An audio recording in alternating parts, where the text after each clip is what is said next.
Very superstitious, writings on the wall. Very superstitious, letters about to fall. 13-month old baby broke the looking glass. 7 years of bad luck, you could think in your past. And you believe in things that you don't understand when you suffer. The way.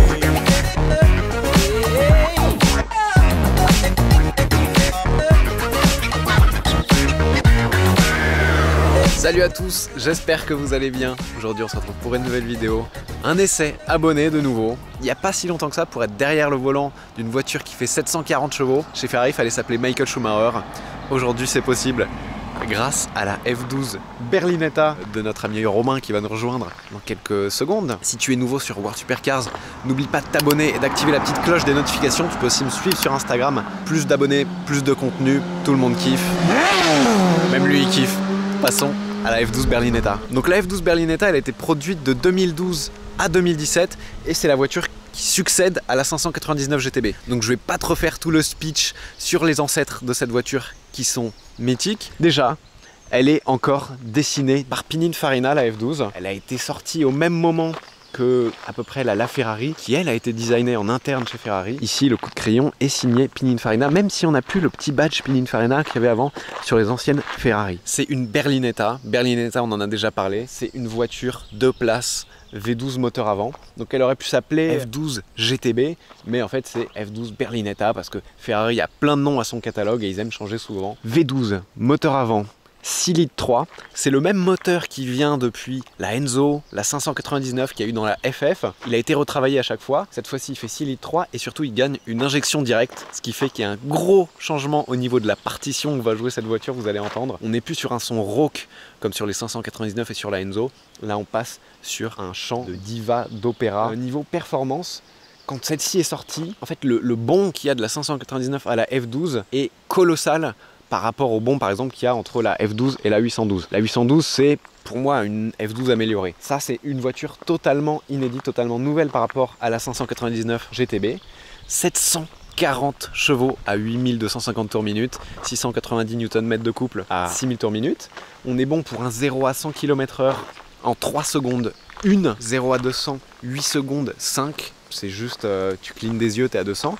Vitesse max 341 km/h. Donc la voiture est annoncée par Ferrari à 1630 kg, ce qui est déjà beaucoup plus léger que la 599 GTB. Et il y a une répartition du poids qui est 54% à l'arrière et 46% à l'avant, ce qui est assez fort parce qu'on a quand même un gros V12 sous le capot à l'avant. D'ailleurs, comme la 599, c'est un moteur central avant et non pas juste avant, il est reculé là, il est derrière l'essieu des roues avant, il est vraiment juste derrière le tableau de bord. 54% du poids sur les roues arrière et c'est une propulsion. Donc 100% de la puissance passe aux roues arrière via une boîte à double embrayage à 7 rapports. Ça, c'était la grosse nouveauté de la F12, hein, la boîte double embrayage. T'as plus des à-coups à basse vitesse, etc. Mais en mode race, tu vas voir, ils ont conservé. Ça te met quand même une bonne claque. C'est très sympa. Niveau aérodynamisme, la F12 a encore été améliorée et ce qui est très fort, ils sont très forts pour ça Ferrari, c'est améliorer énormément l'aérodynamique de la voiture sans dénaturer son look. C'est vraiment le look au service de la performance. Donc Pininfarina a fait des lignes magnifiques au service de la performance. Il n'y a pas de gros ailerons rajoutés. La spécificité aéro, en tout cas visuelle de la 599, c'était les aérobridges qu'il y avait à l'arrière, ici. Et en fait, sur la F12, ils l'ont fait à l'avant, en disant que c'était une première mondiale et tout, mais ils ont oublié qu'il avait déjà fait sur la voiture précédente, mais à l'arrière. Donc, tu vois, ici, tu as une nervure qui part du capot sur le côté de l'aile de la voiture.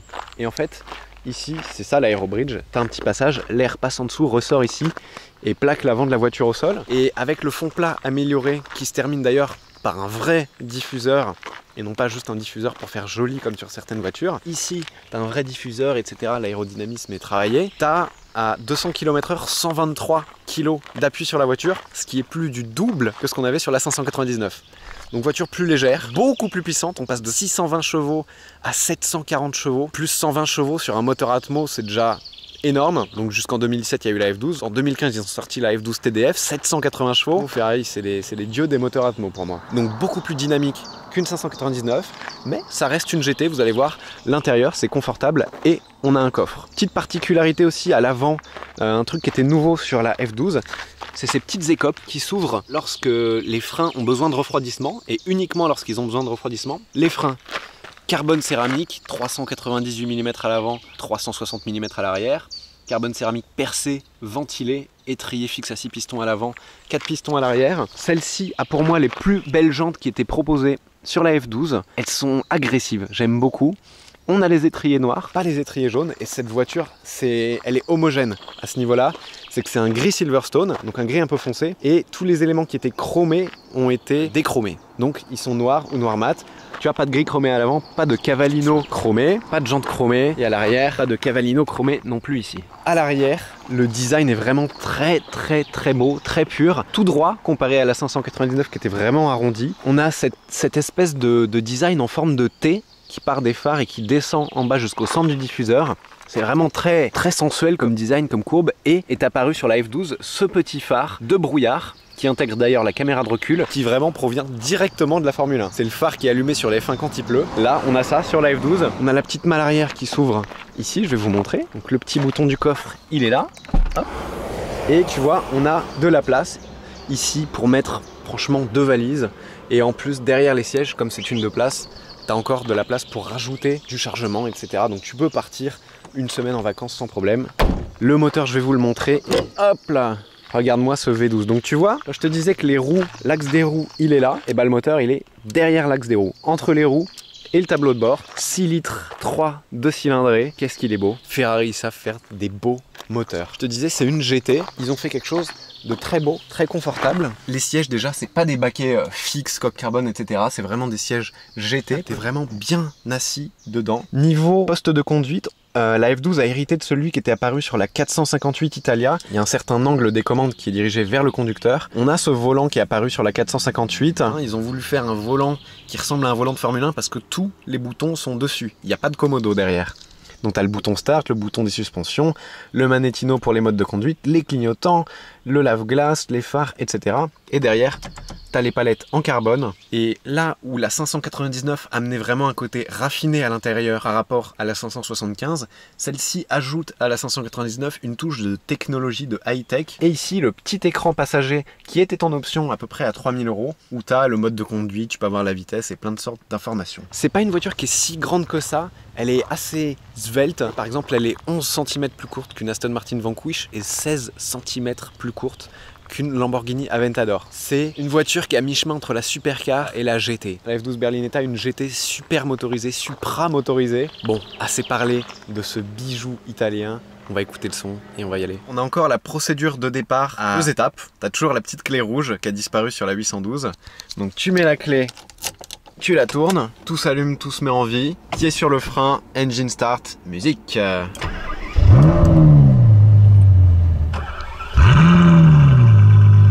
Donc celle-ci est équipée d'un petit système Novitec qui permet d'avoir les valves ouvertes tout le temps, mais l'échappement est stock. Et un V12 de 6 litres 3, ça donne ça. Oh là là là là là. La voiture tremble un petit peu.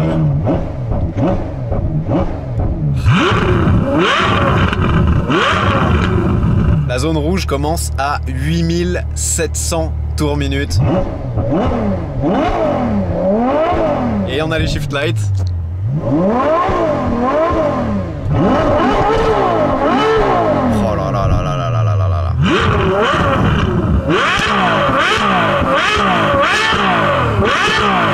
Le son est ouf de l'arrière, mais écoute de l'avant. Il y a un bruit, il y a un bruit d'aspiration.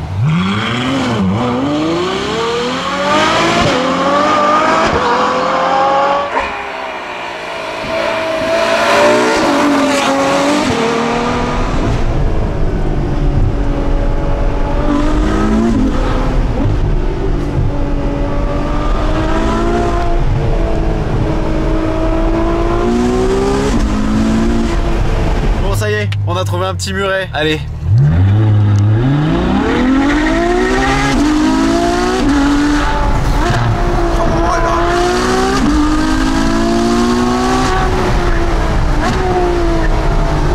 Bon, nous voici rejoints par Romain. Salut. Romain, on s'est rencontrés en décembre 2019, je crois. Exactement, ouais. Au Mans. Ouais. C'était pour un événement caritatif et tu venais de recevoir ta F12 et malheureusement c'était mouillé. Je me rappelle, c'était un peu terrifiant. Cette fois-ci, on est en été. Ça y est, on est en été. Route sèche, route propre. On va pouvoir goûter un petit peu à cet opéra qui se cache sous le capot et qui va bientôt jouer. On a le chef d'orchestre qui est là. Est-ce que cette voiture c'est ta première Ferrari ou première grosse voiture ou est-ce que tu as eu un petit passé automobile déjà? Non, j'ai un petit passé automobile. Bon bah forcément, en première voiture, j'avais une Mini Cooper de base. C'était vraiment pour me faire la main. Ouais. Mais disons que ma vraie première voiture sportive, c'était une Porsche Carrera S en 991. Voilà, une voiture fantastique que j'ai adorée. Bon, plusieurs raisons, mais parce qu'elle était très polyvalente. C'était un daily en plus. Ouais, c'est un très bon daily la 900. Ouais, c'était un daily, mais c'était ma seule voiture, donc je faisais tout avec, les road trips, du circuit, je faisais tout avec, c'était super. Après, je voulais vraiment une voiture ultra performante, je voulais goûter vraiment aux joies du 3 secondes de 0 à 100, donc j'ai acheté une Turbo S en 991. Donc Turbo S fantastique d'un point de vue motricité, performance, c'était de la folie. C'est un avion. Un avion. Ouais. Mais tu vois, je manquais le côté bruit moteur sympa, c'est vraiment étouffé. Mais c'est un TGV, voilà, mais c'est une voiture fantastique, mais un peu trop feutrée à mon sens. Et après, du coup, j'ai été dans la gamme Porsche. Je suis resté dans la gamme Porsche, mais j'ai du coup été à l'autre extrême en fait du spectrum de la performance chez Porsche. Et j'ai pris une GT3 en 991. Et là, bah forcément, j'ai comblé mon manque de son, C'était la 3 litres. Exactement. Ouais. C'était fantastique.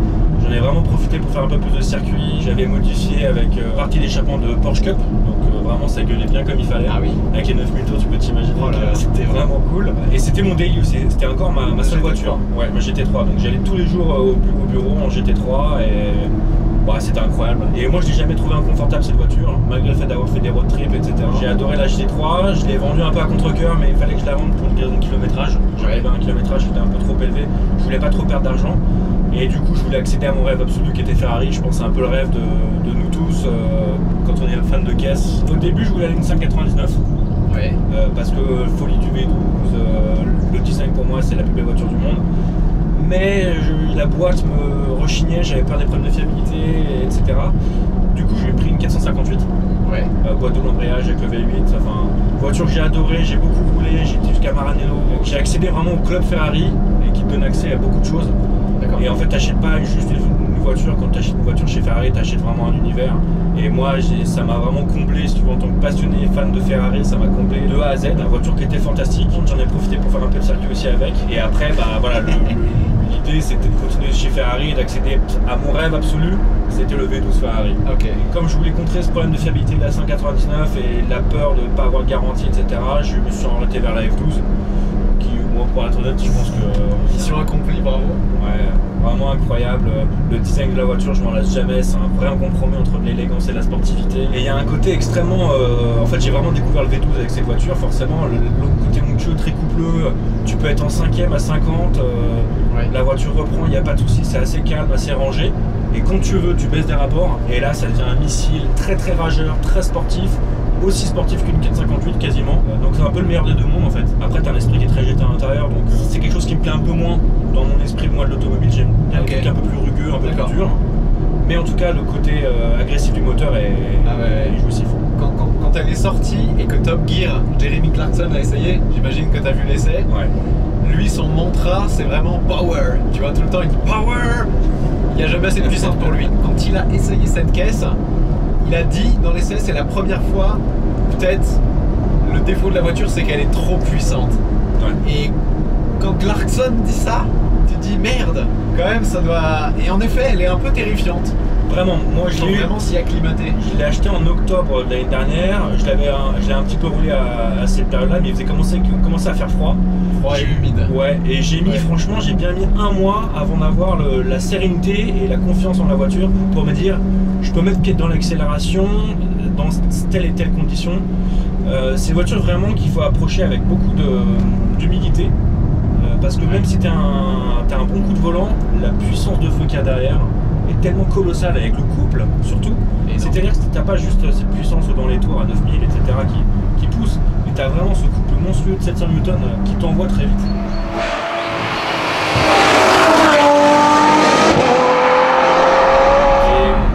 Et moi, le plus déconcertant dans cette voiture, t'as la puissance effectivement qui est très déconcertante et qui est très intimidante, mais surtout le volant, la direction. Ouais, qui est, moi, alors avec le recul, ça fait 6000 km que je la roule la voiture. Je pense pas aimer plus que ça. Il y a un côté qui est trop direct. Alors très direct, ça me déplaît pas forcément si tu veux, le côté très direct, un peu karting, mais trop léger. Ouais. C'est-à-dire que la voiture avec 2 doigts, tu peux la naviguer. Je pense vraiment qu'une Golf ou qu'une Clio est plus lourde que ça. Une des critiques qui lui a été faite, c'est que la direction est très légère, très directe, mais à haute vitesse, elle reste très légère. Ouais. Et du coup, en effet, ça peut être un peu sensible. La grosse différence par rapport à la 599, c'est la boîte, la direction. Je parle pas du moteur, mais surtout boîte direction qui rendait la voiture beaucoup plus nerveuse. Exactement. Et le moteur, pour en parler, dans la 599, le pic de couple est assez tard. Celle-ci, je crois qu'il est à 6000 sur la F12. Là, même si tu es à 2000 tours et que tu mets pied dedans, tu passes en vitesse lumière. La 599, c'est très élastique. Ça monte progressivement comme un Atmo, comme une GT3 un petit peu, tu vois. Ouais. Alors que celle-ci, c'est une puissance de feu atomique tout le temps. C'est ça qui est un peu terrifiant, c'est que si tu te dis ouais, je me change, je mets un coup de gaz, il peut se passer un truc. Faut vraiment être sûr, faut vraiment la maîtriser. Et c'est en même temps ça qui donne son charme à cette voiture. Ah, totalement. Côté terrifiant. Ouais, l'appréhension que tu as avant de mettre le pied dedans est quelque chose qui est vraiment jouissif en fait. Presque, tu te dis est-ce que ça va un peu bouger? Tu entends les pneus tu sens l'arrière qui se tasse sur la route et qui commence à danser de temps en temps. Je crois qu'on a assez parlé. Tu vas pouvoir nous jouer à partition du V12. Ouais, ça va être sympa. Que maintenant il y a un instrument que tu maîtrises du coup. Ouais, exactement. Il y a un des trucs qui est fou, c'est que bon, faut savoir que Romain conduit uniquement tout le temps en race. En race, t'as un à-coup au passage de vitesse et un rétrogradage qui est d'une violence ahurissante.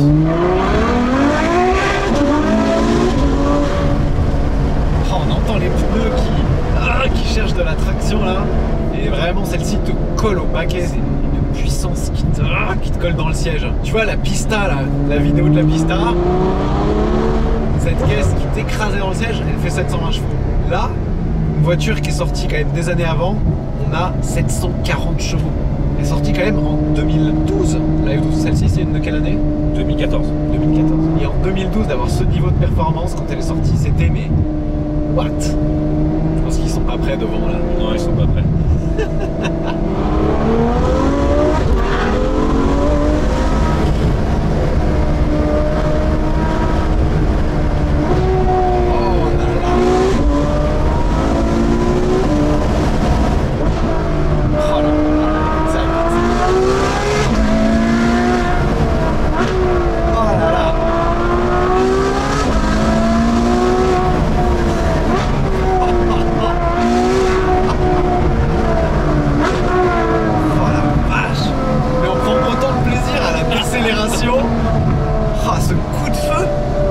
Je suis vraiment concentré parce que faut vraiment la tenir. Tu m'étonnes. Sur une petite route comme ça en plus. C'est dingue. Mais l'avantage, c'est qu'elle n'est pas si large comme une supercar. 1m94. 16 cm plus courte qu'une Aventador. Là, une Aventador, je ne pas comme ça.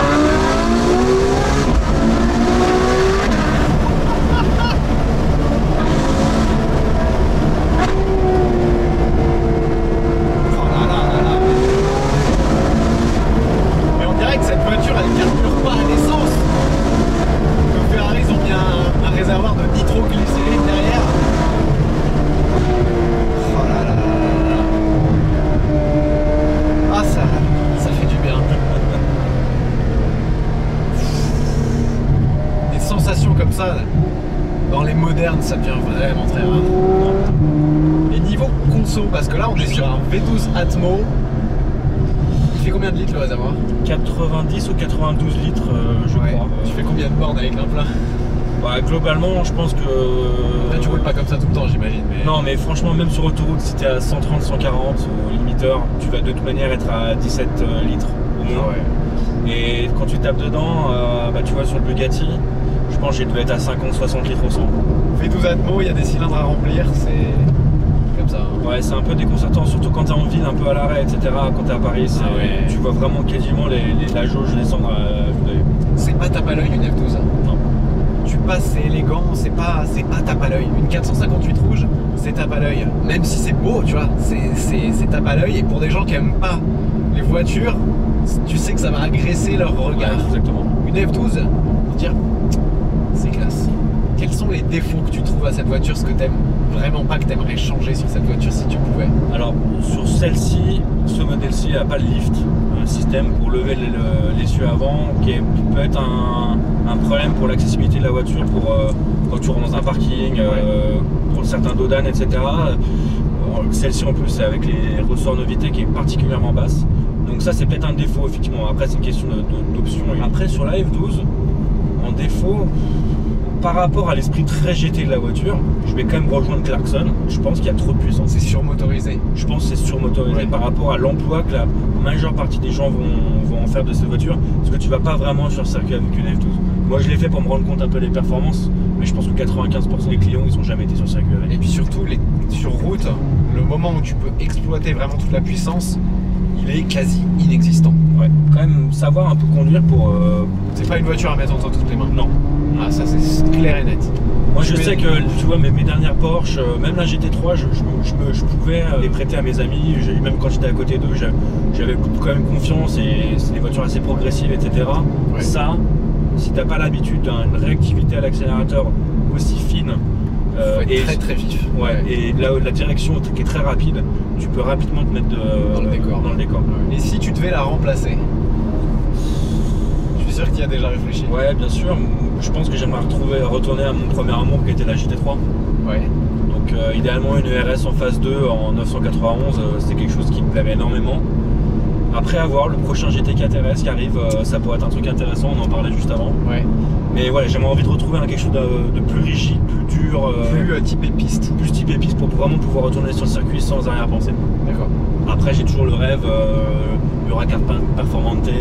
J'allais te dire pourquoi pas dans l'idéal de la continuité de celle-ci, une F12 TDF. Non, après j'ai pas les moyens de monter ce qu'un TDF. C'est hors budget. Mais ouais, ça serait un truc assez sympa je pense. Hein.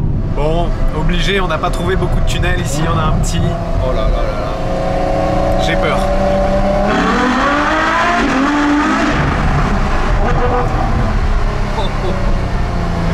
Mais c'est une F1 le truc.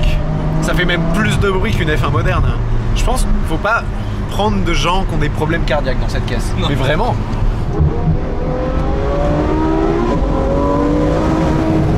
Là je ferme les fenêtres, écoutez le moteur.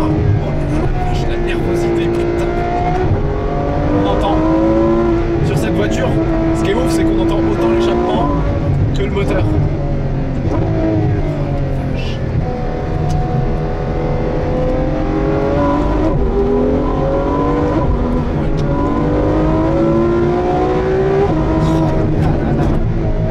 Et le pic de puissance, les 740 chevaux ils sont à 8600 tours. Et il reste encore des tours pour aller jusqu'à la zone rouge. Je crois qu'elle est à 9000 la zone rouge, ouais. Enfin le rupteur.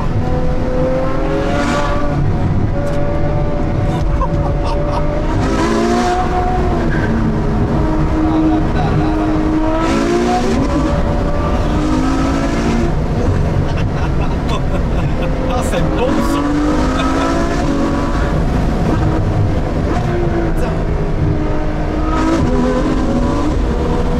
Bon là tu vois sur une partie très sinueuse, les ressorts Novitec aident beaucoup je pense à plaquer un peu la voiture pour qu'elle prenne un peu moins de roulis. Sinon elle est un peu plus souple. Ouais ça tangue un peu plus, c'est quand même une voiture qui est quand même très lourde. Donc là ça permet vraiment de l'asseoir et tu vois quand je freine, on sent que le devant ça s'appuie vraiment et ça reste vachement stable quoi. Et le frein, il y a un bon mordant dès le début? Ou alors il faut appuyer fort? Alors c'est mieux quand c'est très chaud effectivement, c'est le propre des céramiques chez Ferrari. Mais une fois que c'est chaud, c'est fantastique. Ouais. Et c'est ça que j'avais vraiment apprécié lorsqu'on avait roulé sur le Bugatti ensemble. C'est que j'avais pas pu vraiment maîtriser l'auto sur l'accélérateur, pardon. Par contre, j'ai pu vraiment prendre la conscience de la performance des freins sur cette voiture. C'est vraiment très sécurisant. C'est comme en plus on a le poids sur l'avant. Ouais, comme il y a le V12. Ouais, ça écrase vraiment le train. Tout le poids se met sur l'avant. Ouais, le train est vraiment précis et bien stable. Et c'est vraiment un plaisir. Ça donne vraiment confiance en fait. Et heureusement, parce qu'avec avec la cavalerie qu'il y a derrière, il faut l'arrêter. Oh là là.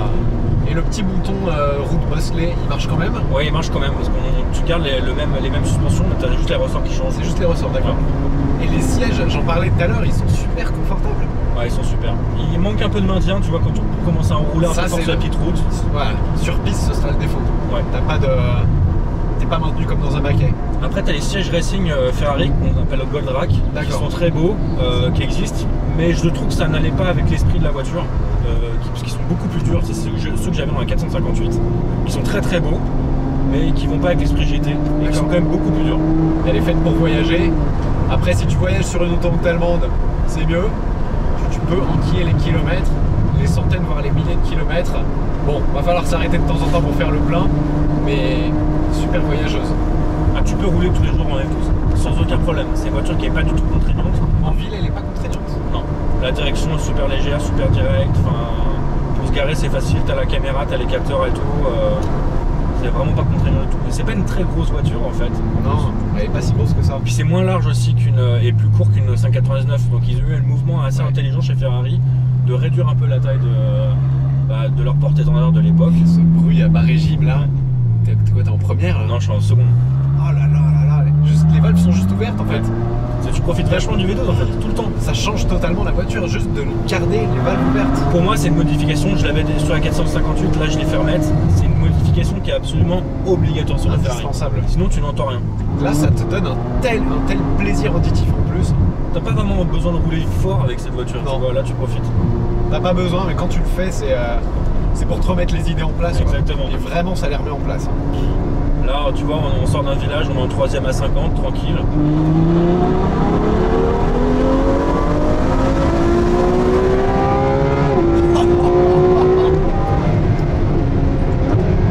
Troisième tranquille, ouais. Je dirais qu'il y a une bombe nucléaire sous le capot et qu'à chaque fois que tu mets le pied au plancher, ça explose. Ouais, c'est une voiture qui est pas du tout polissée. Non, c'est ça qui est. Et ce qui est incroyable, c'est que la 812 Superfast qui lui succède, qui est encore plus puissante, encore plus coupleuse, elle est plus docile. T'as pas ce côté bombe atomique à chaque fois que tu touches le pied droit. Alors, rassure-toi, les 800 chevaux, tu vas quand même les sentir, mais elle est plus civilisée, elle est plus facile à prendre en main et un peu moins terrifiante. Si ouais, non, ça c'est vraiment Dr. Jekyll et Mr. Hyde. Complètement. Ah ouais. La voiture est complètement bipolaire. La nouvelle, ils lui ont trouvé un traitement en fait, je crois que c'est ça. Exactement. Si on parle du prix 2 secondes de cette voiture, je crois qu'elle était annoncée neuve hors option à 272 000 €. Donc chez Ferrari, ça veut dire qu'elle sortait après option autour de 300, 350 je pense. Exactement. Avec les options. Ouais. Aujourd'hui sur le marché de l'occasion, je sais pas trop, j'ai pas regardé. Celle-ci, moi je l'ai achetée à l'époque, donc l'année dernière à 190 000 €. Ok. Voilà, la voiture elle avait moins de 20 000 km de 2014. Peu kilométré. Peu kilométré effectivement, et l'avantage de Ferrari, depuis la 458 ils ont vraiment gagné en fiabilité, etc. Et l'avantage c'est que tu as les services gratuits. Pendant tu as 7 ans de services gratuits sur une. Ouais, c'est ouf ça. C'est vrai que quand tu achètes une sportive en général ou une supercar, tu dis faut l'acheter et ensuite faut l'entretenir. Exactement. Mais c'est vrai que Ferrari, et je trouve ils ont pas assez communiqué là-dessus. Non, mais c'est super. T'as 7 ans de garantie et d'entretien gratuit. Donc t'achètes la bagnole et après, à part le consommable, l'essence, tout ça, elle te coûte rien. Elle te coûte rien pendant 7 ans. Et même si tu l'achètes d'occasion et que ça suit dans les 7 ans, c'est toujours valable. Exactement. Tu as beaucoup d'idées préconçues de manque de fiabilité, service cher, etc. Mais sur des voitures qui sont relativement récentes, tu as des garanties qui sont reconductibles et que de toute manière, ça a 3 ans de garantie dès que tu l'achètes et tu as 7 ans de service. Donc au final, la voiture, elles sont très fiables, elles sont bien couvertes et en plus, elles ne te coûtent rien. Le seul truc qui coûte très cher, c'est malheureusement l'essence. L'assurance un petit peu, mais bon voilà. Et justement, Ferrari, c'est pas réputé comme étant la marque la plus fiable du monde, même s'ils ont vachement amélioré ça, ça a vraiment changé. Est-ce que tu as eu des soucis de fiabilité sur celle-ci depuis que tu l'as? Non, j'ai pas vu vraiment de soucis de fiabilité. J'ai eu un souci avec une courroie qui en fait était un peu usée et qui m'a créé un défaut d'alternateur, etc. Mais bon, une courroie chez Ferrari c'est 20 €, donc après il faut racheter un petit peu de main d'œuvre, donc ça coûte coûte 100 € quoi. Mais sinon, j'ai eu aucun problème de boîte. Le seul problème, t'as coûté 100 € à réparer. Exactement. J'ai eu aucun problème. Et avant, la voiture, donc elle est 2014, elle a eu aucun souci mécanique. Pas de problème de boîte, pas de problème de moteur, pas de problème de. J'ai pas de problème de choses qui couinent dans la voiture. Il n'y a rien qui. Il n'y a pas de grincement, pas de. Bien assemblé, c'est sérieux en fait. Et puis quand tu fermes les vitres, c'est bien insonorisé. Hein. Ouais. Bah, j'imagine que sur l'autoroute, ça t'arrive peut-être de refermer les valves. Même pas. Même pas? Non. Parce qu'à peut-être à 130, 140, il doit quand même y avoir un grondement, non? Oui, mais ça me dérange pas, j'ai acheté la voiture pour ça. C'est vrai.